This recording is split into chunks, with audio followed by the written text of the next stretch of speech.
बहुत समय पहले की बात है। उत्तर भारत के एक गांव में हल्कू नाम का एक गरीब किसान रहता था। वह अपनी पत्नी मुन्नी के साथ रहता था। हल्कू किसी जमींदार की जमीन पर खेती करता था। दिन रात मेहनत करके बावजूद भी आमदनी कुछ खास नहीं थी। घर जैसे तैसे चल पाता था। मुन्नी ने उसे खेती छोड़कर कहीं मजदूरी करने सुझाव दिया। हल्कू के लगाने के तीर पर दूसरी की खेती थी। खेतों के मालिक का बकाया था। एक दिन हल्कू ने अपनी पत्नी से 3 रुपया मांगे, मगर मुन्नी ने देने से इनकार कर दिया। ये 3 रुपया कंबल खरीदने के लिए जमा करके रखे थे, क्योंकि जल्द ही ठंड आने वाली थी। जमींदार के तंग आकर गालियों से डरकर मुन्नी ने हल्कू को 3 रुपया निकाल कर दे दिया। जमींदार रुपया लेकर चला गया। अब पुष मास आ गया था। अंधेरी रात थी और बहुत सी ज्यादा सर्दी थी।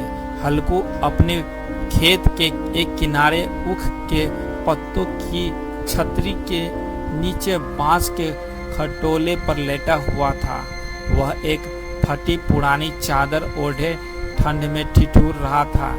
खाट के नीचे उसका पालतू कुत्ता जबरा बैठे कू कू कर रहा था। उसी बेचारे को भी बहुत ठंड लग रही थी। हल्कू को जबरे की हालात पर तरस आ रही था। उसने जबरा से कहा, तुम मेरे साथ इतनी ठंड में क्यों आया? अब ठंड में ठिठुर मैं क्या ही करूं? हल्कू बहुत देर तक जबरे से बातें करता रहा। जब ठंड के कारण उसे नींद नहीं आई, तब उसने जबरे को अपनी चादर में घुसा लिया। जबरे की शरीर की गर्मी से हल्कू को सुख मिला। कुछ समय यूं ही बीता गया। अचानक एक आहट पकाकर जबरा उठा और तेज तेज भौंकने लगा। उसे अपने कर्तव्यों का आभास था। जैसे तैसे रात भर रही थी, उतनी ही ठंड बढ़ती जा रही थी। शीत हवा चल रही थी। तभी हल्कू को एक ख्याल आया।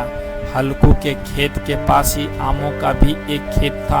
आम के खेत में कई पत्ते गिरे पड़े थे। हल्कू ने सारे गिरे हुए पत्ते का ढेर बनाया और पास के अरहर के खेत में जाकर कई पौधे उखाड़ के लाया।